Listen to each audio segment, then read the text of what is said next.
Comment professionnaliser le secteur du nettoyage au Cameroun et gagner de gigantesques marchés? Tel est le thème de cette autre sortie d'Afro-Entrepreneurs sur UN Media. 52 minutes pour comprendre cette thématique avec un invité témoin cette semaine, Michael Nandon, promoteur de l'entreprise Dynamic Clean Sal, entreprise qui aujourd'hui au Cameroun est reconnue comme étant la référence dans le secteur du nettoyage.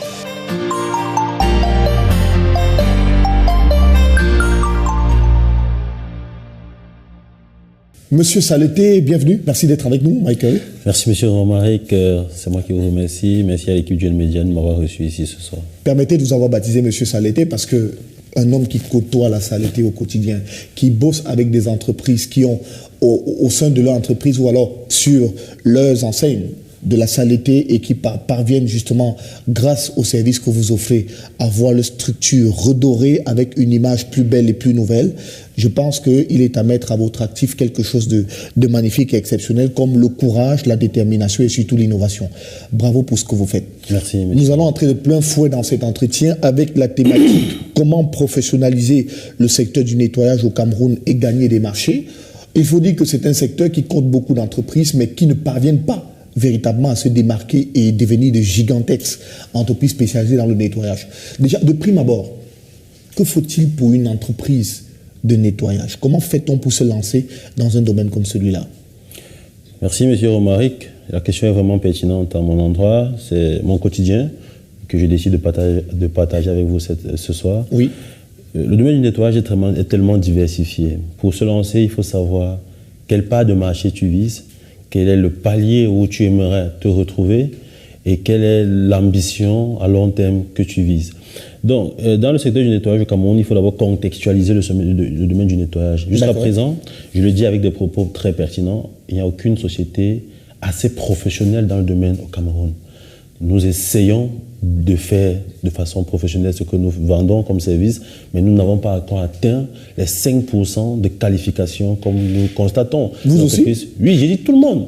Tout le monde de ce secteur, comme les entreprises européennes qui le font. Le secteur du nettoyage au Cameroun est diversifié en trois grandes parties. Oui. Il y a les TPE, très petites entreprises, qui représentent 88%. Ces entreprises sont cadrées dans le secteur informel. Oui. Elles sont axées dans le nettoyage des fauteuils, des travaux ponctuels dans les ménages et tout, qui parvient à nourrir l'homme, parce qu'on ne peut pas négliger cet aspect. Ils représentent 88%. Il y a les 7% qui représentent des sociétés qui sont habilitées à se contenter des contrats, dont ils sont basés plus sur leurs acquis. Je prends un exemple. Un propriétaire peut avoir un immeuble RE+10 dans la ville de Douala et il a un frère qui ne fait rien au quartier. Il dit, bon tiens, il faut que tu m'entretiennes mes locaux et voir comment je vais te payer par rapport à ça. Le mec qui se lève, il crée une entreprise de nettoyage qui fait uniquement dans les locaux de son frère. Et par méga, il dit, ok, moi je veux aussi un peu être structuré parce que là, maintenant, on me demande d'être payé par chèque, par ceci. Il se formalise. S'il se formalise, il va se contenter de 2-3 marchés pour pouvoir survivre et rester à ce niveau. Il y a maintenant le dernier palier qui représente les grandes entreprises de nettoyage. Nous appartenons au Dynamic Clean Sal. Oui, Dynamic Clean Sal. C'est ce palier que nous visons dès le début de notre parcours. Donc, il représente 5% des grandes entreprises qui sont cadrées dans tous les secteurs du nettoyage industriel, nettoyage tertiaire, placement du personnel, désinfection et dératisation, ou alors des auxiliaires du bâtiment. Si déjà vous parvenez à cerner ces étapes ou ces paliers, vous pouvez mieux vous lancer et savoir ce que vous voulez. Mais qu'est-ce qui vous distingue aujourd'hui des autres entreprises qui existent sur la place et qui font dans le nettoyage? La vision. Uniquement notre vision, parce que lors du lancement de notre société en 2016, nous avons dit nous voulons être au sommet. Nous voulons être la référence et c'est ça qui nous motive et qui nous galvanise chaque jour que nous nous levons de faire mieux qu'hier. Donc c'est à ce niveau, Dynamic Clean Sal se place comme une entreprise qui va atteindre l'excellence mais qui ne l'a pas atteint, encore atteinte. Est-ce qu'au fond, c'est pas aussi la capacité d'investir? Parce qu'on voit que vous avez commencé très doucement, mais vous êtes monté très rapidement, vous avez un matériel assez sophistiqué et qui est très innovant d'ailleurs sur le marché du nettoyage. Est-ce que ce n'est pas aussi le fait pour vous de oser, d'apporter du neuf à chaque fois là où les autres peuvent buter?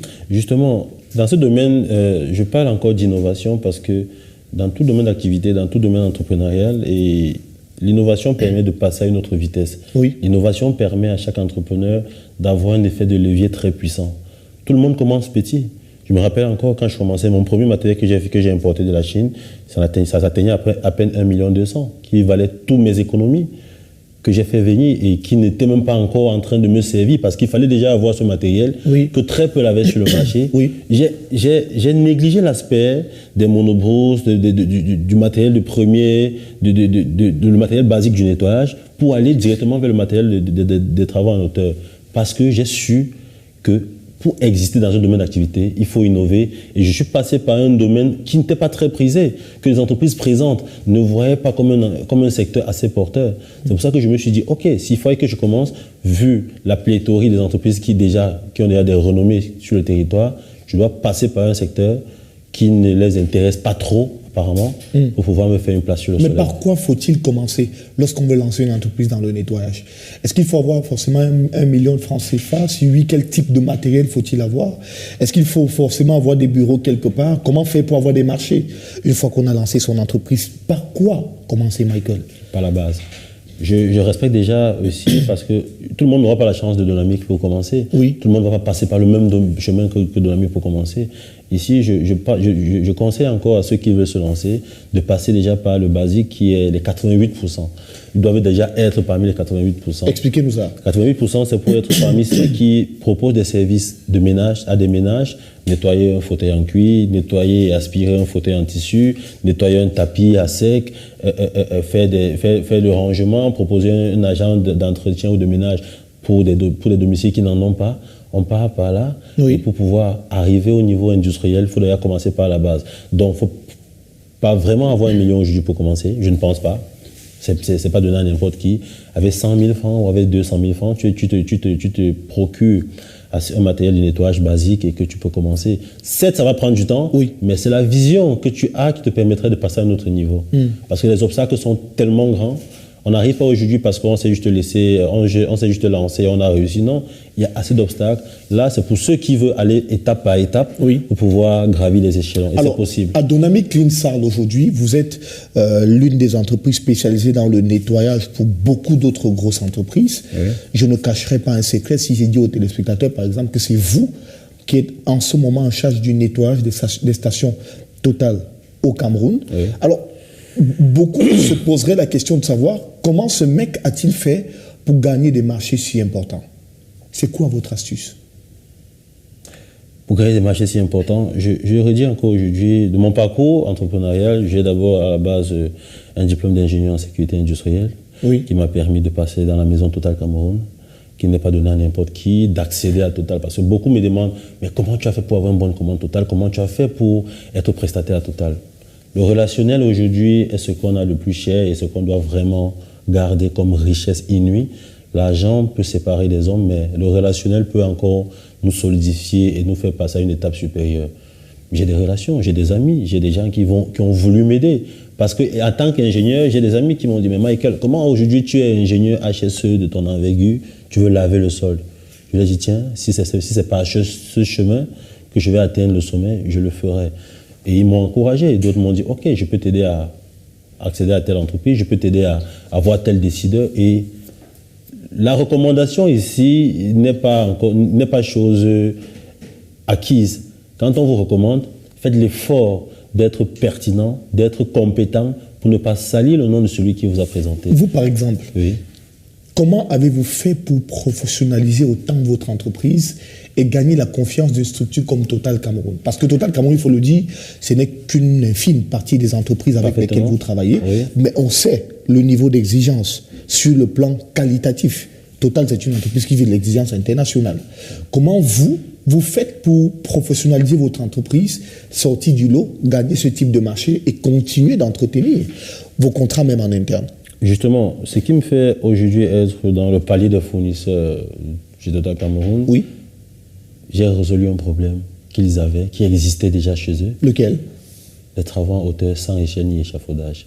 Je rappelle encore ici aujourd'hui que les auvents de Total Cameroun ayant une hauteur de 6,5 à 7 mètres de hauteur nécessitaient le déploiement d'un échafaudage métallique pour la maintenance et le lessivage de leurs auvents. Laquelle tâche étaient exposés à des risques de travail tels que les chutes en hauteur. Oui. Le déploiement déjà qui prenait une durée de 2, 3, 4 jours pour pouvoir faire un lessivage comme celui-ci. Je suis arrivé avec une solution simple, déploiement des perches télescopiques, et qui nous a permis de faire plusieurs tests pour les convaincre, parce qu'ils n'arrivaient pas à croire qu'à partir du sol, on pouvait lessiver un auvent à plus de 7 mètres de hauteur. Donc c'est là le problème, en gardant toutefois la culture sécurité qui est la base, qui est la base de procédure d'une entreprise comme Total Cameroun. Donc j'ai axé sur la sécurité, j'ai limité le travail avec les échafaudages pour pouvoir mettre sur pied le travail avec les perches télescopiques. Voilà juste la solution que j'ai eue. Et vous aussi, on vous voit sur le terrain. Chaque fois que vos équipes se déploient, vous êtes sur le terrain, vous menez également des travaux avec eux. Est-ce que c'est aussi l'une des clés et forces de votre entreprise? Votre présence permanente dans les travaux? Justement, on ne peut pas transmettre sans toutefois monter l'exemple. J'ai des collaborateurs qui n'avaient jamais eu une idée d'un travail comme celui-là parce qu'on ne forme pas pour faire un travail à la pêche. C'est nous qui avons mis sur pied ce projet et nous-mêmes, nous devons former nos collaborateurs à utiliser. Donc, si je ne suis pas sur le terrain pour pouvoir veiller à ce que ce qu'on a fait de façon théorique soit vraiment respecté à la pratique, je ne pense pas que le client déjà sera satisfait du travail, parce que s'il advienne que sur une station il y a un problème, c'est monsieur Nandon qu'on va appeler directement, on ne va jamais appeler mon collaborateur. Oui. Donc la présence sur le terrain est très indispensable pour pouvoir booster mes équipes, à les faire comprendre que avant d'être décideur que je suis aujourd'hui, moi j'ai lessivé les auvents chez les clients où j'étais personnellement sur le terrain et à l'action pour la réalisation du projet. Donc, être sur le terrain, pour moi, c'est pas une punition, c'est mon quotidien. Le bureau, ne me représente pas. Est-ce que vous avez l'impression aujourd'hui que le secteur du nettoyage n'est pas payé à sa juste valeur? Oui. Pourquoi? D'abord, on a conçu dans le subconscient du Camerounais lambda, le nettoyage, c'est une activité réservée à des personnes de bas étage, des personnes qui n'avaient pas eu à atteindre certains diplômes à l'école, des personnes qui avaient tant cherché, ou alors n'avaient pas les possibilités de se trouver une place dans le monde professionnel. Nous venons dans ce domaine pour faire aux Camerounais oublier cette idée-là, parce qu'elle nourrit son homme déjà, et ne plus voir le nettoyage comme un travail de basse classe. Oui. Parce que, regardez un peu aujourd'hui, nous avons des IGH qui grandissent dans la ville de Douala. Beaucoup se tuent à construire sans toutefois tenir compte de la maintenabilité. J'ai assisté à un comité d'administration où les budgets des sociétés étaient posés sur la table, mais aucun budget ne spécifiait le budget entretien et maintenance des édifices ou alors des bureaux. Comment va-t-on travailler dans un milieu insalubre, un milieu pas propre? Déjà, le rendement, ça peut impacter au niveau du rendement de l'entreprise. Nous n'allons pas demander au comptable, au DAF ou alors au responsable technique de nettoyer son bureau chaque matin quand il arrive, ou alors vider les corbeilles et les poubelles quand il sort. Non. Il faut déjà intégrer ce domaine-là parce que c'est ce que nous vivons chaque jour. On ne peut pas se lever sans nettoyer sa maison. Vous êtes d'accord avec moi? Mais comment est-ce qu'on arrive en entreprise et on ne le fait pas? Ça veut dire que c'est indispensable. Ça veut dire que c'est une tâche ou alors c'est une activité qui va toujours exister, peu importe. Donc les entreprises devraient insérer ça dans le budget de fonctionnement. Pour ceux qui ne l'ont pas encore fait. Oui. D'accord. Et donc, il existe aujourd'hui sur la place au Cameroun des entreprises qui font dans le nettoyage, mais qui sont pour la plupart dans le secteur de l'informel. Oui. Qu'est-ce qui peut faire que dans un domaine comme celui-là, qui n'est pas très couru, d'ailleurs il y a quelques entreprises qui se démarquent, mais la plupart restent encore dans des travaux très approximatifs. Qu'est-ce qui peut expliquer le fait qu'ils ne parviennent pas à avoir un niveau de performance de sorte à être comparés, par exemple, aux mastodontes qui sont à l'étranger? Vous avez parlé ici du fait que le domaine n'est pas respecté à sa juste valeur. Oui. C'est le fait, puisque une entreprise comme, je prends par exemple en France, Honnête, qui s'occupe de l'entretien des stades de Ligue 1. Aujourd'hui, au Cameroun, nous n'en avons pas encore. Voilà la CAN qui vient à grands pas et les entreprises vont encore se battre à se mettre à niveau pour pouvoir entretenir comme un stade comme le stade Japoma. Imaginez-vous, on parle d'un stade de 60 000 places et il faut un entretien après chaque match. Vous imaginez le volume de travail? Mais est-ce que vous avez des équipes capables de faire ce travail dans votre entreprise? Nous attelons à le faire. Nous nous formons pour ça. Il y a une formation à Lyon qui va de juillet en septembre pour pouvoir répondre à ce type de besoin. Oui. Nous mettons les moyens en jeu pour former notre personnel. Moi, évidemment, je dois me former parce que pour répondre à certains besoins, il faut une formation adéquate. Justement, est-ce que le problème de performance des dites entreprises, ça ne vient pas d'abord de la formation? Justement, ça vient de la formation parce que j'étais encore avec le ministre de la formation, de l'emploi et de la formation professionnelle tout récemment. On parlait d'un centre de formation qui délivrait des DQP, diplômes de qualification professionnelle dans le domaine. Au Cameroun, nous n'en comptons même pas 500. Pourtant, il y a une pléthore d'entreprises de nettoyage. Vous convenez avec moi que le secteur informel a essayé de camoufler beaucoup qui veulent aller vers l'avant, mais ils ont peur des taxes, des fiscs qu'ils vont pouvoir payer. Donc c'est pour ça que beaucoup se cantonnent dans ce domaine d'activité, de peur de formaliser leur entreprise et ne même plus avoir quoi gagner. Parce que imaginez vous formalisez une entreprise et vous faites un service à 60 000 francs. Lorsque vous formalisez l'entreprise, vous devez passer à 100 000 francs. Oui. Parce qu'il y a des taxes et des déclarations à faire. Est-ce que le client va comprendre que vous avez formalisé et que vous êtes passé à 100 000 francs? Mais si vous perdez ce client. Mais si les patrons d'entreprise de nettoyage ne parviennent pas à se recycler, à se mettre à niveau, à se faire former, oui. Qui donc va professionnaliser ces secteurs? Justement, c'est pour ça que nous existons. Nous venons avec une touche nouvelle pour pouvoir booster ce qui existe. Parce que je veux vous dire, au Cameroun, on aime trop se contenter. Si quelqu'un a peut-être un chiffre d'affaires de, je dis n'importe quoi, 100 millions et que l'année prochaine il a 110 millions, il va dire, oh bon, j'ai quand même 110 millions, 10 millions cette année, je me contente de ça, je ne suis pas en train de perdre. Il ne va pas imaginer comment est-ce qu'il va faire pour passer à 200 millions l'année suivante. C'est un peu cette façon de se contenter qui pousse à croire que, puisqu'il n'y a pas la relève, puisqu'il n'y a pas ceux qui viennent à grands pas derrière pour pouvoir les pousser à se bousculer, ils vont se contenter, on va stagner à ce niveau. Donc le développement dans ce secteur d'activité n'est pas vraiment prépondérant, sauf ceux qui essayent tant bien que mal de se frayer un chemin. Les confrères, vous bossez avec des confrères sur le terrain, oui. À chaque fois, est-ce qu'il vous arrive parfois de recourir au service d'un autre confrère pour renforcer vos équipes? Parfaitement, je le dis encore aujourd'hui. D'autres ont l'habitude de dire c'est mon concurrent, c'est mon... Non. La ville de Douala, vous connaissez quelle population nous avons dans la ville de Douala? Vous pouvez imaginer? Oui. À peu près 12 millions. Oui. Et vous pensez que si on met 200 sociétés de nettoyage pour entretenir 12 millions, on allons nous en sortir? C'est inconsidérable. Je ne pense pas. C'est très peu. C'est très peu. Donc, ça veut dire que nous n'avons pas de concurrents. J'ai eu à faire recours à des entreprises plus supérieures à la mienne. J'ai eu à faire recours à des entreprises frères et sœurs qui m'ont dit, bon, Donami, voilà ce travail, je t'appelle pour le faire. Et on travaille en partenariat. Donc, je ne pense pas qu'il y ait une concurrence, qu'il y ait une bagarre ou qu'il y ait une guerre à se faire. Le client de l'un ne sera jamais le client de l'autre.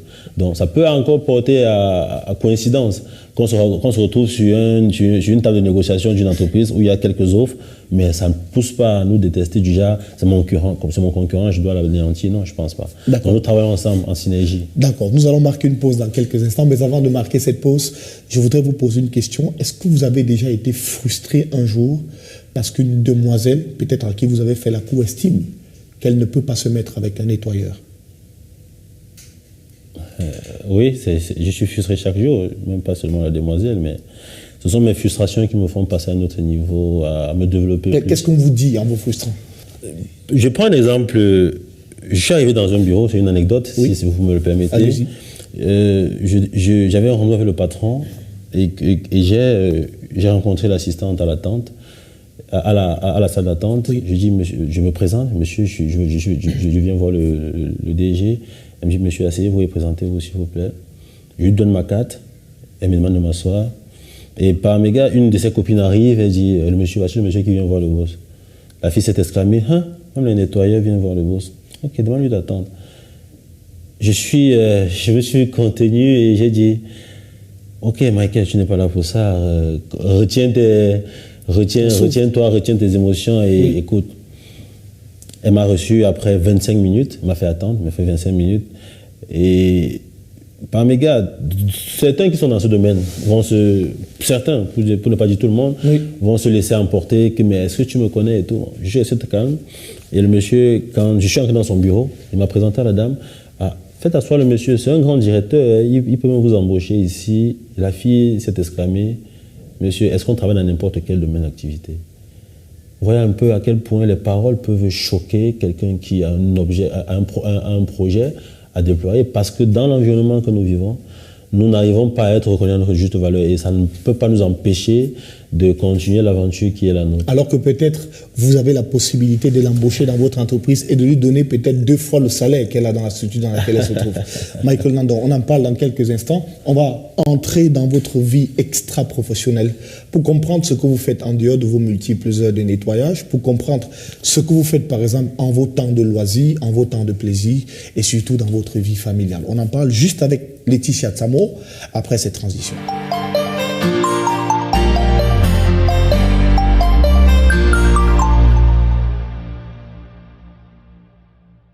Laetitia Tsamo, bonsoir. Bonsoir Omari. Merci d'être là. Ravissante comme chaque semaine. Aujourd'hui, nous avons un autre client très intéressant, Michael Nandon, et avec lui, nous entrons dans son jardin secret. C'est avec vous, Laetitia. Tout à fait. Bonsoir, monsieur Nandon. Bonsoir, Je suis très Laetitia Tsamo. ravie de vous avoir face à Merci, moi pareillement ravissante. Vous êtes. Super, merci. Alors, monsieur Nandon, dites-moi, quel type d'éducation avez-vous reçu? Éducation, dans mon enfance, pour qualifier mon éducation, elle a été faite par mes parents. D'accord. Et je peux la qualifier comme une éducation vraiment stressante jusqu'à un certain niveau, qui a valu les fruits que beaucoup apprécient aujourd'hui.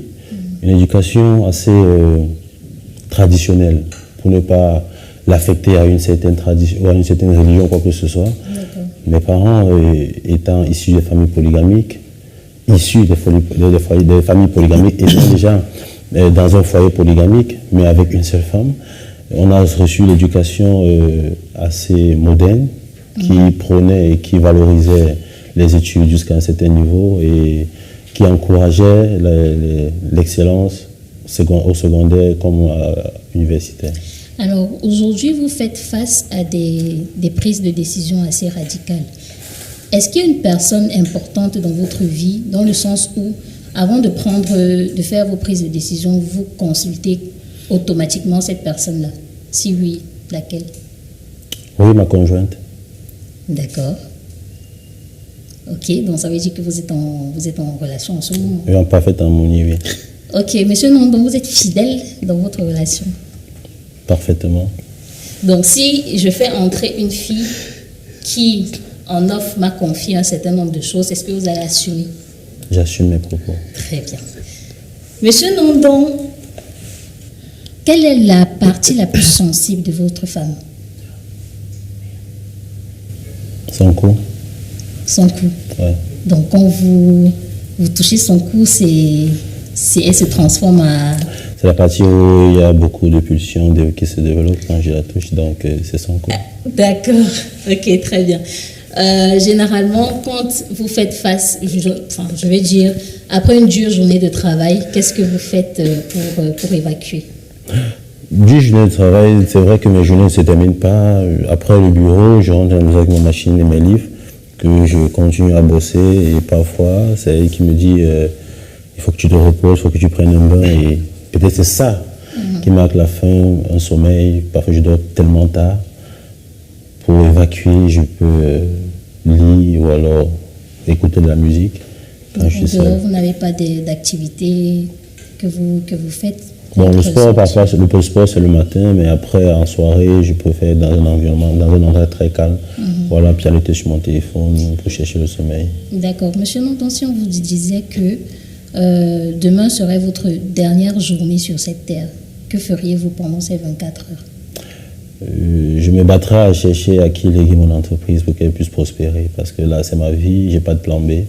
C'est mon identifiant sur terre aujourd'hui. Et la peur que je puisse avoir, c'est qu'elle puisse mourir afin de ne pas avoir à sa tête quelqu'un qui puisse porter au grand mot ou alors à la hauteur que j'ai désiré les objectifs que nous avons commencé tous ensemble. Mais est-ce que vous pensez que votre femme ne sera pas capable de maintenir votre entreprise? Justement, j'ai dit, c'est vrai qu'elle n'est pas dans le domaine d'activité, c'est vrai qu'elle est dans le domaine de l'entrepreneuriat, qu'elle comprend certains enjeux, qu'elle comprend le management et la gestion des hommes. Mais je me suis dit, je me battrai à trouver la personne idoine. Je n'ai pas dit que cette personne n'était pas ma femme ou qui que ce soit, pour qu'elle puisse porter plus haut l'étendard de l'entreprise partout où besoin sera. Alors, pour sortir de cet entretien, si on vous organise un mariage là tout de suite, quel régime allez-vous choisir? Monogamie ou polygamie? Monogamie. Pour quelle raison? Pour des raisons assez paradoxales, parce que La monogamie, ce n'est pas un régime qui empêche l'homme de se mouvoir ou de faire quoi qu'il veut. Le plus important aussi, c'est de maintenir votre compagne dans la toute quiétude pour qu'elle ne s'imagine pas quoi que ce soit. Je dis n'importe quoi. Si je veux être un homme cocufié ou alors je veux être un homme frivole, je le serai, peu importe le régime que je signe.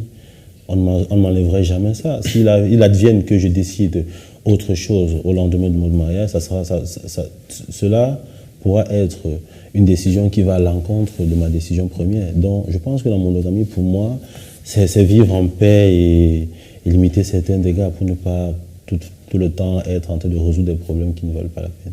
Très bien, merci M. Nando. Merci Madame. Merci infiniment Laetitia Merci Tchamo à toi, pour cette Pardon. séquence. Merci Michael Merci. de t'être prêté au jeu. Et si vous entrez dans le régime monogamie, et demain par exemple vous cédez tous vos biens à votre femme, vous n'êtes plus là, et ces biens sont dilapidés par la suite. Il faudrait bien une raison pour perdre quoi que ce soit dans la vie. Nous ne venons pas pour éterniser ou alors pour s'éterniser avec ce que nous avons cherché. Oui. Si déjà elle a le quitus de la gestion de mes biens, ou alors si déjà je l'ai choisi pour faire chemin avec elle, c'est que c'était destiné à elle. Et si elle vous demande le divorce, par exemple, en demandant la moitié de votre fortune? Je ne serai pas le premier. Le tout, ce qui compte encore plus dans la vie d'un entrepreneur, c'est comment se réinventer. Je ne vais jamais regretter d'avoir perdu tout ce que j'ai aujourd'hui parce que hier, je ne l'avais pas. Et je peux encore, lorsque ça va arriver, demander une prolongation de vie pour pouvoir réaliser ce que j'ai pu réaliser, même ne serait-ce que la moitié, pour pouvoir continuer. Mais au-delà de tout cela, est-ce que vous faites une entière totale, une entière confiance en votre épouse? Oui, je lui fais entièrement confiance. D'accord, merci beaucoup. On entre dans une séquence beaucoup plus sérieuse parce que vous savez, les femmes ont la particularité d'accompagner les hommes lorsqu'ils se retrouvent dans des situations difficiles.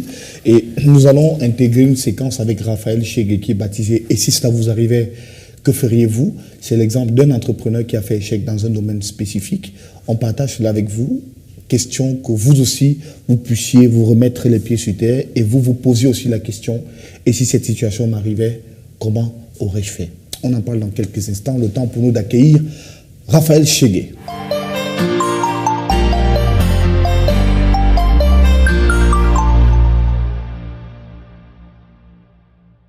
Pour cette troisième partie d'émission, nous accueillons Raphaël Chegué.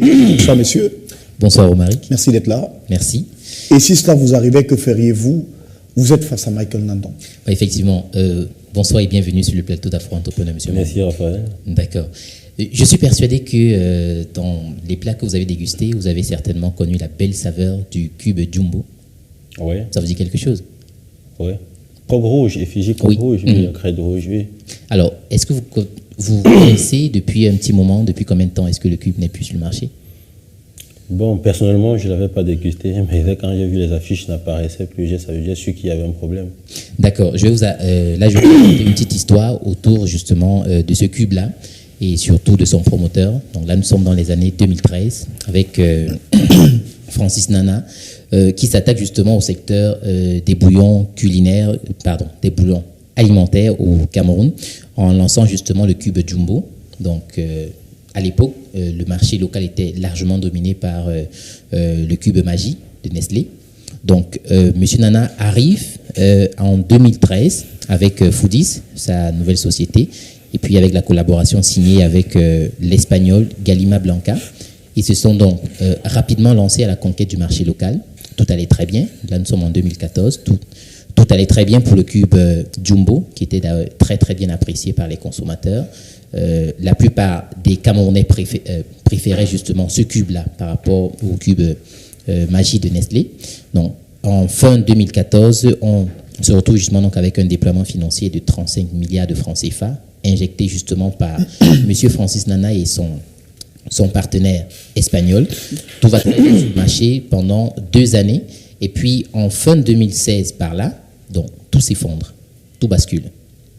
Là, c'est le divorce qui est prononcé entre l'Espagnol Blanca et le Camerounais Francis. Alors, sur les étagères du marché, le cube Jumbo disparaît de plus en plus. Et justement, on se retrouve à la fin de cette année-là avec un bilan très lourd.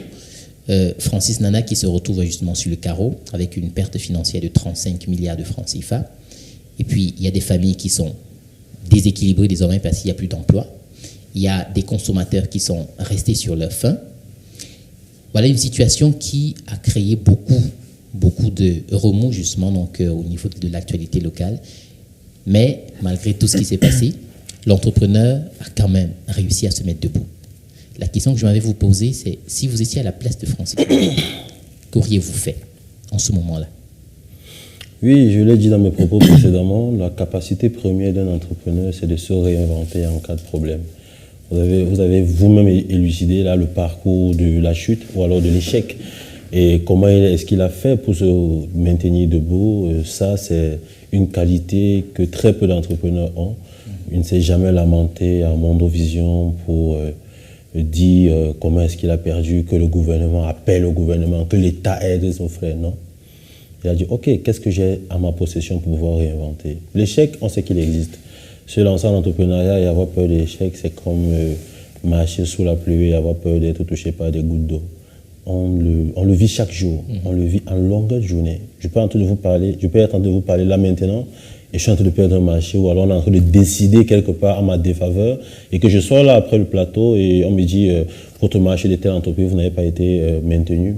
Je continue mon chemin comme si rien n'était. Donc là maintenant, pour entrer dans le vif du sujet ou alors pour résoudre ce problème, je mettrai uniquement les énergies positives dans ma tête pour savoir quelle est la cause ou quelle est la raison de l'échec, qu'est-ce qui n'a pas marché, comment pouvoir se lancer dans le même domaine ou un domaine autre en corrigeant les erreurs que nous avons laissées passer. Parce que vous parlez là de 35 milliards. Il y a ce qu'on appelle une valeur perçue et la valeur réelle. Vous voyez le problème extérieurement, à savoir il a perdu 35 milliards. Si on vous dit le nombre de temps perdu, l'énergie qu'il a déployée pour ce projet qui n'a pas marché, on sera plus de 35 milliards. Donc, on se focalise uniquement sur le chiffre. Quand vous pensez à 35 milliards, il faut que je vous fasse comprendre que les milliards que nous prononçons, ce n'est pas une monnaie physique qui est dans un coffre où quelqu'un les fait sortir pour investir et ça finit, il reste tranquille. Non. On peut évaluer, on peut estimer de façon globale une perte sans avoir les valeurs chiffrées exactes. Mais si le promoteur lui-même, qui est M. Nana, pour ne pas citer l'entrepreneur, qui est vraiment un valeureux combattant camerounais dans ce domaine d'activité, s'assoit pour vous donner les tenants et les aboutissants de cet échec, nous serons en plus. Donc, dire que ça m'arriverait, ça peut m'arriver même tout de suite. Je serai toujours M. Nandon. Et on a eu des échecs dans plusieurs domaines, pour ne pas citer que celui-là. On a dans le domaine du BTP, M. Foma, on a Béton Construction et tout, qui ont eu des problèmes. Mais comment se réinventer? N'utilisons pas seulement le parcours des entrepreneurs qui ont réussi pour se maintenir debout ou alors pour se donner une valeur supérieure à ce qu'on a aujourd'hui. Travaillons aussi avec ceux qui ont échoué. Rapprochons-nous de ceux qui ont échoué parce qu'ils ne sont pas médiocres. Ils n'ont pas échoué parce qu'ils étaient médiocres, parce qu'ils étaient comme vous. Vous qui vous prétendez être super entrepreneur, demain vous pourriez ne même pas exister. Donc nous entrepreneurs d'aujourd'hui, nous devons nous rapprocher de ceux qui ont échoué. Vous dites qu'est-ce qui s'est passé et comment est-ce que nous pourrions surmonter cette épreuve pour pouvoir exister dans ce domaine d'activité. Alors, puisque nous parlons justement d'échecs, je vais vous poser une petite équation. S'il arrivait aujourd'hui que vous perdiez votre entreprise, que vous perdez tout ce que vous avez en termes d'investissement et que un ex-employé vous tend la main en vous offrant un poste dans sa propre boîte, vous qui étiez autrefois son patron, est-ce que vous accepteriez? Oui. L'humilité aussi, c'est la base. On a parlé précédemment de ma présence sur les terrains. Je ne doute pas, une anecdote encore, j'aime bien prendre des exemples qui me sont vraiment personnels. On était en train de discuter un marché au Grand Mall, lorsque ça ouvrait l'année dernière. Et on nous a donné un espace pour pouvoir nettoyer, pour montrer notre capacité à résoudre le problème d'insalubrité qu'ils avaient sur leur site. Et mes gars étaient vraiment indisponibles. Et sur le terrain, nous n'étions que 3, très fatigués de la journée. Il y avait une mare d'eau sur le sol. On n'avait pas d'aspirateur à l'époque. J'ai pris un seau, j'ai pris une serpillière, j'ai mis des gants et j'ai essoré les serpillères personnellement. Pourquoi ne pas être humble quand on veut gagner quelque chose qui peut apporter plus à ce qu'on apprend ou alors à ceux qui comptent sur nous?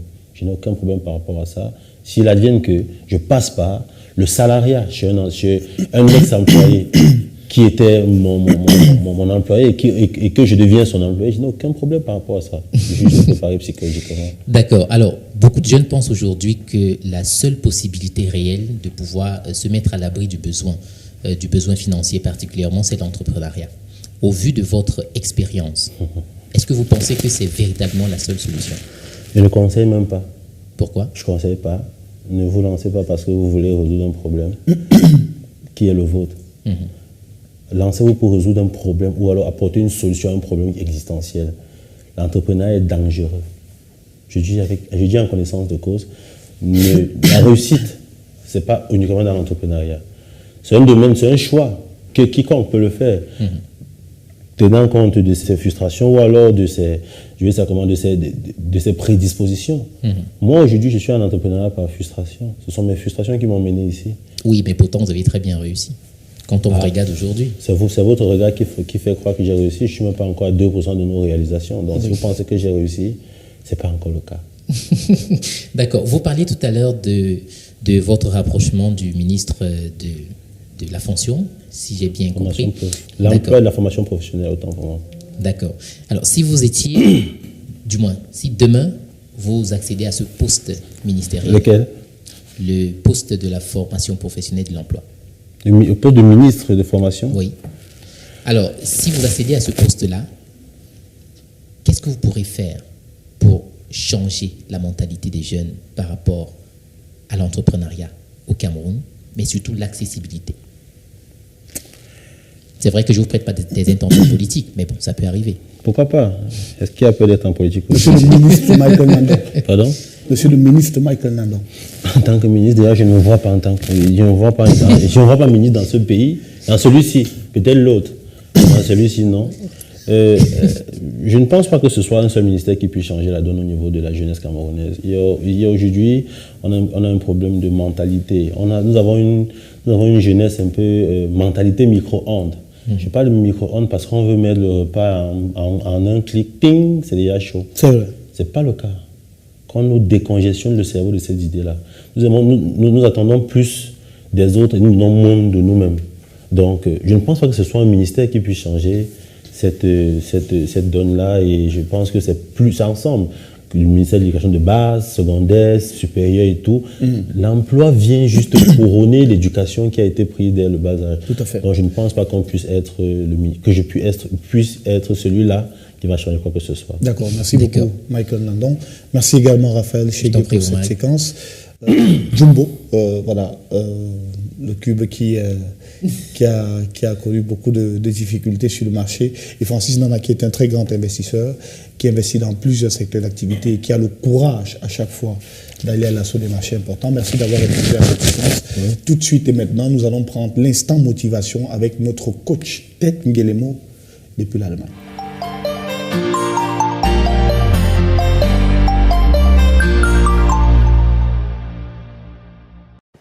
Salut les amis, j'espère que vous allez super bien. Si ce n'est pas le cas, je vous envoie assez d'énergie positive pour vous booster afin de traverser vos challenges quotidiens. Et rappelez-vous toujours, chaque challenge de votre vie est là pour vous construire et vous faire passer à un autre niveau de votre vie. Alors les amis, accrochez-vous bien.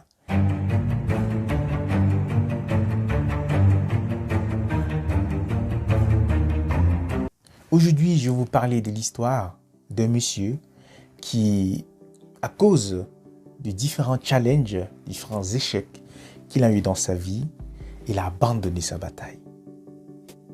Et cela a causé la perte de son épouse, de son travail, de ses amis. Et il a commencé à vivre dans le passé. Il ne vivait plus dans le présent. Et le fait de vivre dans le passé a détruit sa vie. Écoutez, c'est un monsieur qui a tellement investi sur lui, si bien que toutes les choses qu'il faisait, il pensait à un avenir meilleur, à une vie de prospérité. Mais un jour, il a fait la rencontre d'un ami qui l'a arnaqué, qui a falsifié toutes ses entreprises, et cela l'a poussé à la faillite. Il a perdu même son boulot principal qu'il avait. Et il s'est arrêté. Il n'a pas voulu se battre. Parce qu'il disait, il a tout abandonné pour construire ça. Il a tout laissé. Il a renoncé à tellement de choses pour construire cette vie. Mais il n'a pas pu. D'un coup, du jour au lendemain, tout s'est écroulé. Et il a abandonné. Il n'a pas continué à se battre. Il n'a pas continué à regarder quelles sont les nouvelles opportunités. Comment est-ce qu'il peut apprendre de ces différents challenges de la vie pour rebondir de façon plus forte, physiquement et mentalement. Alors, il a perdu sa femme après un divorce. Et tous les jours, sa vie, c'était dans la chambre, à ressasser, à ruminer tout ce qui est mauvais dans sa vie, à penser que au mauvais, à penser que à sa vie antérieure, tout ce qu'il a accompli, mais après il a perdu toutes ces choses-là, et il ne faisait plus rien. Et le monsieur est couché sur son lit de l'hôpital durant ces derniers jours, et il dit, je regrette d'avoir abandonné, et j'aurais dû apprendre de mes échecs pour être un homme plus fort. Et c'est le cas. Aujourd'hui, plusieurs personnes abandonnent. C'est vrai qu'il y a différents échecs. C'est vrai qu'il y a les challenges qu'on rencontre au quotidien. Il y a des choses qui arrivent, on ne peut pas contrôler. Mais comment est-ce qu'on réussit à accepter, à prendre ses responsabilités, à accepter de faire face à ces différents challenges et avancer? Vous devez savoir, quel qu'en soit ce que vous avez comme difficulté dans votre vie, il y a une chose que vous devez mettre là dans votre tête. Ne pas abandonner. Ce qui est passé est passé. Vous devez avoir la pleine conscience de vivre maintenant. Parce que la ressource principale que tout être humain en a besoin, c'est le fait d'être en vie d'abord et d'être en santé. Parce que quand vous avez ça, on ne peut pas vous retirer ce qui est dans la tête. Vous pouvez recommencer à travailler encore pour être plus fort. Alors les amis, quel qu'en soit ce que vous traversez maintenant, essayez de faire un brainstorming, ça veut dire un petit récapitulatif de toutes les choses que vous avez accomplies, de toutes ces choses que vous pensez que vous avez la capacité, vos forces. Et regardez les choses qui n'ont pas fonctionné, catégorisez ça, travaillez sur vos côtés qui ne fonctionnent pas et rebondissez et vivez le présent. Travaillez tous les jours pour améliorer votre futur. Parce que si vous vivez dans le passé, je vous assure, votre futur, il est détruit par défaut. Alors les amis, restez focalisés sur votre présent, ce que vous avez comme ressources et travaillez dur et sagement et n'abandonnez jamais. Mon nom c'est Ted Guélémo de la série Bien pleine confiance. Prenez soin de vous, je vous adore, osez vivre la vie qui vous inspire. Ciao!